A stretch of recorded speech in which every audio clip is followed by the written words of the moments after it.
I'm Jaclyn Johnson. And I'm Marina Middleton. And this is Work Party, a podcast that's part work and part party. Work Party celebrates a new generation of women who are redefining the meaning of work on their own terms and having fun while doing it. In this podcast, we are diving into all the areas of being a working woman. Mind, body, and business. No topic is off limit. Real talk and hot takes. Think of us as your internet work wives. This is Work Party, the podcast. Wait, where's the champagne? Welcome back to Work Party. Today we are diving into one of the most valuable tools that we all know, but is sometimes misunderstood, the power of networking. Our guest today is Liv Schreiber, the founder of Hot and Social and Camp Social. Liv has turned the art of connection into a business. From solo-only parties to summer camp for adults with brand partnerships like Bumble, Jones Road, Dunkin', Amazon, and more, she's created spaces for women to show up alone and leave with friends. And that to me is the ultimate power of networking. So today we're talking about how to build real connections and why networking doesn't have to feel so icky and what it really takes to turn a community into a business. So let's get right into it. Welcome, Liv, to Work Party. Okay, Liv, take us back. You said Hot and Social started because you just wanted to meet new people in New York. I always joke about how intimidating it is to walk into a room alone. Coincidentally, I actually hate it. I've had like numerous meltdowns. I get so much social anxiety, which we can talk about as well, being ones that host events. But what's your advice for women who want to start networking and freeze at the first step? You know, first of all, you're not alone. I think everyone listening can probably resonate that everyone has social anxiety. How could you not after living in our houses for a full year or year and a half? So real. So even as event hosts, I think we need to be the first to say, yes, we get social anxiety too. But I think of it as a reframe.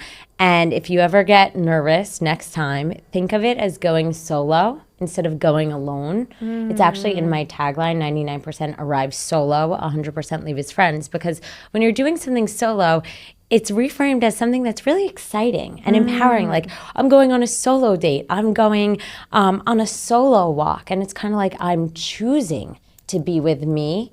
And when you become best friends with yourself, it's way less scary than saying I'm going somewhere alone, because then you feel like you've been excluded by the mean girls in 8th grade when you say I'm going somewhere alone. So it's just that general change of vocabulary can change how you feel. And for people who don't know what Hot and Social is, give us the breakdown. Okay, so I moved to New York City. I was so lonely. All my girlfriends were still in college. I had graduated a year early. I had gone to the University of Sydney from the University of Wisconsin, and I saw these hot boys walking around barefoot, and I was like, I'm not going back to Madison, Wisconsin. I'm graduating early.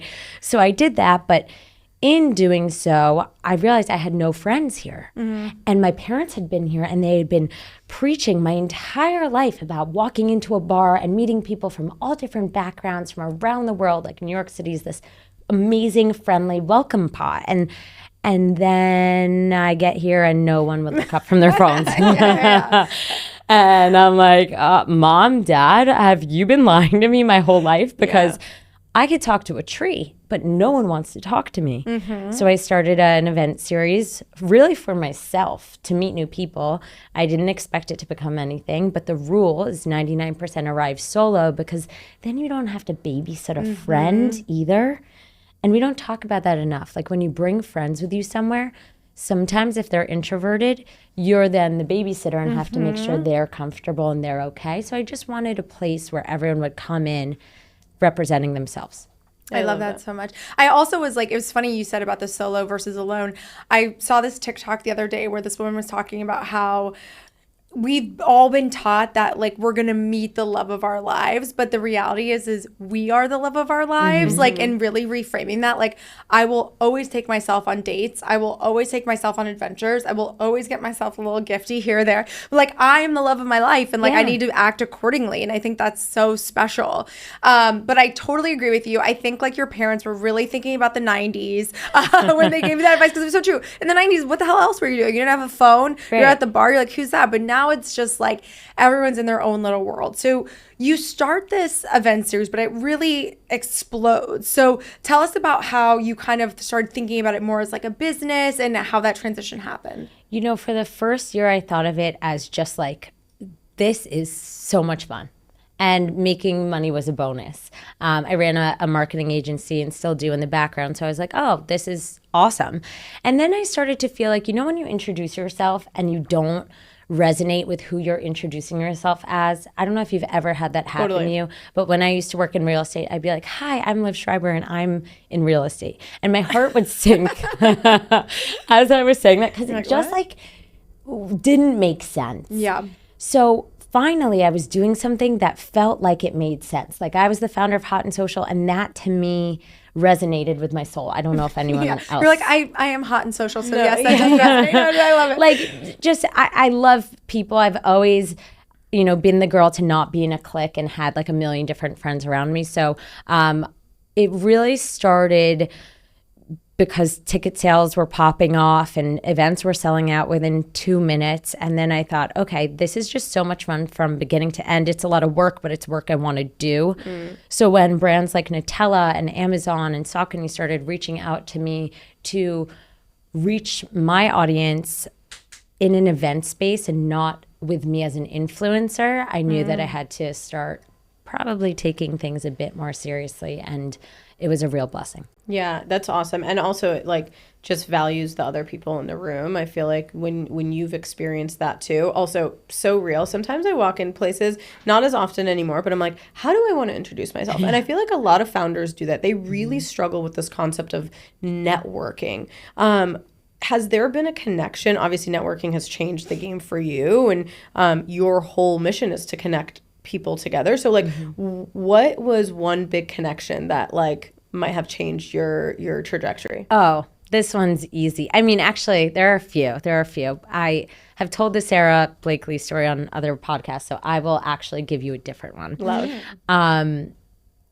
That was Sarah and Jesse and are mentors to me, and that was a big meeting. But in addition to that, I would say it was when I was in New York City, I was 22 and I was looking for a workspace, and this place called Zero Bond had just opened, and I really wanted to be a member. I had gone on a date there and ended up talking to the guy who runs membership.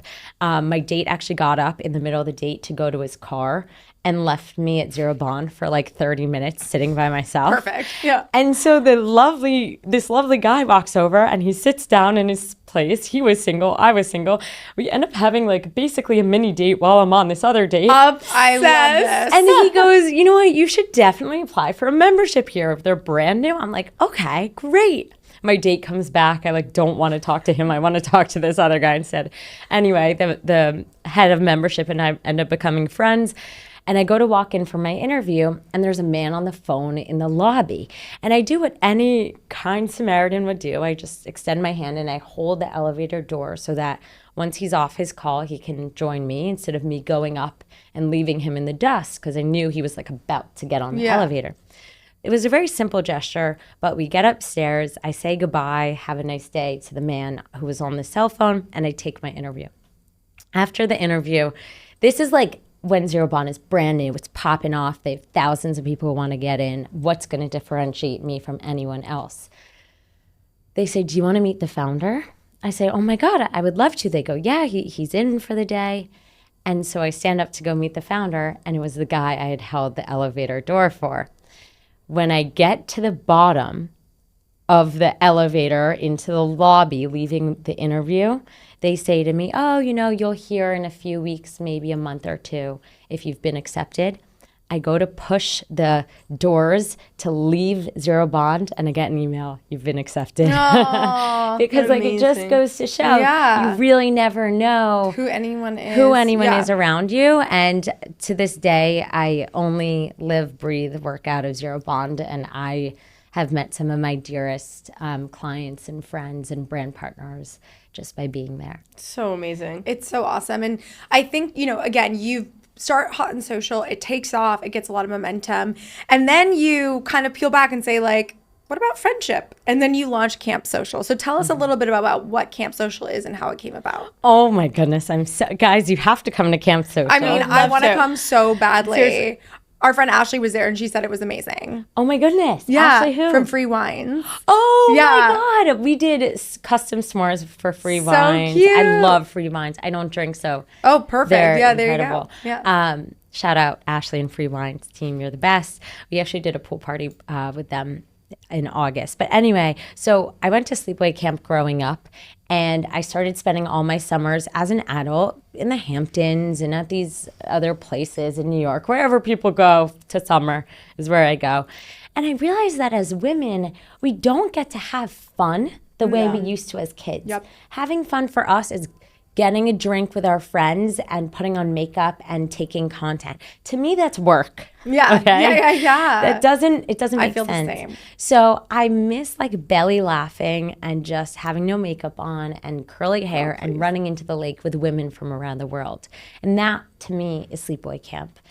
And we're so stuck in these adult cliques, maybe with friends from high school or work or college. It's really hard to meet other female friends in adulthood.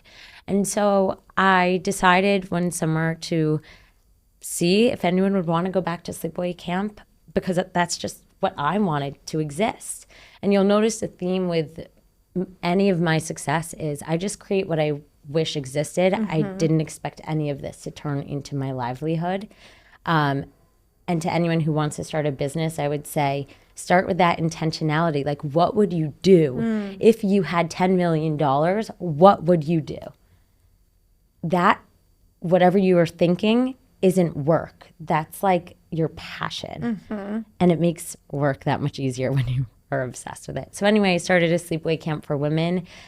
We've had thousands of women come out over the summers to Camp Social, and everyone arrives solo and leaves as friends. Obsessed. My oldest camper was 73 this summer. No, it's so cute. And I'm hoping for a few 100-year-olds. Let's do this. And our biggest demo is women in their 30s to 60s. So it's really incredible. Yeah. And when we were talking, you talked a little bit about when women come, they don't talk about their business or their career, right? So talk us through like the actual networking experience there. Again, I feel like the whole entire concept of us talking is all about networking. Like how do you facilitate that, and like what's the impact obviously that you see after they leave? You ask great questions, guys. You know what? Thank you so much. I'm also so excited to be here because I've been fans of you for so long. So we should have just started there. Thank you for having me. I'm obsessed with you. And this is a dream come true. So thank you. Oh my God, of course. First of all, I think networking terrifies me. It gives me anxiety in my chest to even say the word networking. So let's just talk about it as making new friends. That's really what it is. It's just genuinely connecting with people who you resonate with. Because we all know how hard it is to force a connection because you want to work with a certain brand and the person representing the brand may not be your cup of tea. Like, that to me doesn't sound like a good time. I would much rather work with people who I really resonate and align with, and that's what I do. So to me, networking is just going in the room and seeing whose energy you love and who you want to connect with in a genuine way. And that way, like, you could just take a deep breath and connect more intentionally. And the relationship then is not as hard to maintain because you're just excited to stay in touch with this person. Totally. It's so interesting. Like, I moved to New York in May. I'm 40, obviously making new friends, weird, challenging, tough. And it's interesting because I was like, when I got to New York, I was like, oh my God, I have drink stuff every night. I have dinners every night. I have so many friends. But like the friends I was missing, and like what I kind of said to like my good friends back in LA, I was like, I don't have the like sit on your couch with like your face mask on, watching bad TV, not talking to each other friends. And like those are harder to find and like get to. And like, oftentimes it's like you have to, you're not going to necessarily find that person at a business event. You might, but it's going to take a while to get into that personal mode. Right. So I do understand like the value and why it's so popular that people want to connect outside and like get their hands dirty and, make s'mores and jump in a lake and like do those things and like really having that kind of, one of a kind experience. For you mentioned you have a marketing agency that you kind of had started. Very similar to my story. I had a marketing agency before starting Crave and Cultivate. What did you take from the marketing agency into these businesses that really helped you kind of create a more compelling experience that would attract brand partners? That's a great question. And what I'd say is I actually took this lesson from my dad and mom. They own a handbag company. It's called Latico Leathers, and it's a small leather company. And all around the office in New Jersey, my brother and I would go to like build cardboard boxes in the warehouse. And my dad had signs everywhere that said, it takes months and years to find a customer and seconds to lose one. And to me, I think there is no one more important in my life other than my family and my best friends than my customers. And I love them. I'm obsessed with them. And what they write in their surveys, the feedback they give me, I am on it. And if it is something I can do, whether it's a helicopter or a hot air balloon, two things which I did for my customers who asked for it this summer, I will do it. And I think you cannot go into... I need more information on the helicopter. We'll get back to it. And the hot air balloon. You cannot go into the business of doing anything with people unless you really will do anything for people. Yeah, I love that so much. And as someone that used to be a Create and Cultivate attendee, that would go to these events solo, I feel like that was one thing that stood out specifically about Create and Cultivate is how obsessed the team was with the audience. And like, I felt like I would experience things and be like, oh, that's for me, right? You'd hear a panel and you're like, oh, that was created for me. And I love that, like, I don't believe that there's enough brands that are so customer obsessed. And obviously the ones that are, you see them blowing up, which is, I do believe why Camp Social has been like so impactful. And yeah, I love that you said that. One question I have, and I get asked this question all the time too, so I'm just like so curious your answer, because you know, obviously building community is challenging. Throwing events, very hard, not for the faint of heart. But also getting people to convert to buy a ticket can be really hard, especially when you're starting something new and you're trying to sell people on like a weekend or whatever.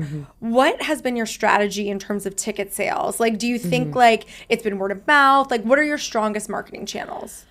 You know, that's a great question. I would say I just show my consumers, my campers, that they're family and that they're a priority. So all my past campers get early access to the next Camp Social. For the first time this summer, they were able to make a deposit that would go towards saving their spot for next year. So by the time they walked out of camp, they already knew they were coming back and how exciting that was for them to take the bus ride home and talk with the girls about all the changes for next summer and to continue making those relationships because they feel invested in something that's happening past the weekend. But I really don't even emphasize ticket sales because it's about a larger mission. And if you align with the mission, you want to come. And if you don't align with the mission, then don't come. I'm not really in the business of hard selling anyone. I know how incredible and how impactful my businesses are and how many lives we've been able to change and how special the campers are.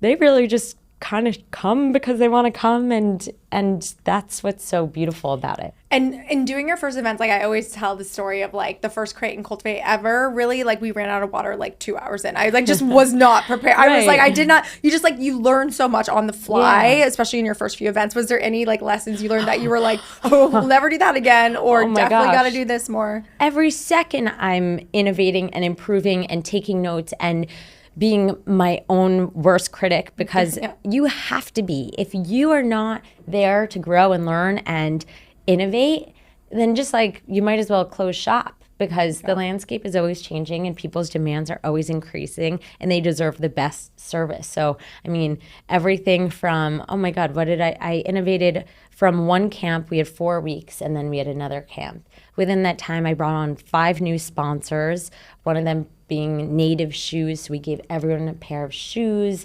a few other amazing, incredible partners. Soothies, they're this cough drop company that I'm obsessed with. So we brought them in. And we brought in handheld schedules for the girls to flip through what the 3 days consist of. In August, I had received feedback that they don't like being surprised on the spot with just one bulletin board. I was just surprising everyone, like, show up and you'll see what happens, because I don't like anyone to have anxiety. No, totally. And so, you know, implementing that quick change of, okay, we're going to print a ton of maps and schedules for the girls to personally hold and have, that was their innovation, and they were so happy that I listened. And it's just something as simple as that. No, truly, the Anxious Girlies is so real. Like I went on I don't know if I told you this, I went on the Marie Claire power trip in New York, or sorry, in LA, and you don't know what you're doing. And it was like, I really had to like internally let go. Right. It was, and again, the surprises were so cool. We ended up at the founders of Fig's house doing this beautiful brunch. Then we ended up at the SoFi Stadium, and it was so cool. But truly, internally, I was like, what's happening? sweating. I was like, I'm panicking. My phone's on 30%. Like, are we going somewhere with electricity? Like, I was truly, so I totally get that. But I also understand the surprise and delight and like really wanting that. Dead. You're fired. No, I love it. No, but I was totally, that's so funny, and that feedback is so real. Yeah, no, I feel that. I love it. Yeah, I feel that on so much. I feel like even for us, like, we would be like, okay, send out what you need to wear, what to prepare, like a month out. Yeah, let's go. People just want to know. Send out your packing list. Okay, yes. Attach links. Yeah, I am curious for the Anxious Girlies. For all girlies, they go into Camp Social. Yes. How do you open it up in a way that allows them to feel like, hey, you're not just networking? Because I know you said you don't love No, we don't even bring up the word networking. Yeah, so like, how do you open it up to like set the intention? And what is the mission? The mission is just to have freaking fun. Yeah. Like, oh my God. Honestly, that's perfect. Like, we don't need anything else. Yeah. Why do we make it so complicated? Everyone asks me, like, what is your end goal? And I'm like, can't the end goal just be making new friends? Like, that adult female friendship should be a story in and of itself. We don't need any supplemental data aside from the fact that 1 in 3 Americans are lonely, and we need to solve it. Like, it's really that simple. Girls don't talk about what they do. Like, we introduce ourselves for the first time for some of us in 10, 20 years as, hi, I'm Liv and I live in New York City. Yeah. Oh my gosh, I don't have to talk about what I've achieved or accomplished. It's like so crazy. Yeah. But it's exactly how we were as kids, and it doesn't have to be complicated. Yeah. And I think with AI, like we've talked about this a lot, like the IRL connection is so important as we like all spend so much of our life behind screens. So I think what you're building is so cool and so awesome, and I can't wait to jump in a lake and have no makeup on, like truly my dream. But tell us a little bit about what you have in the future, like what you're excited about, all the things. Yeah.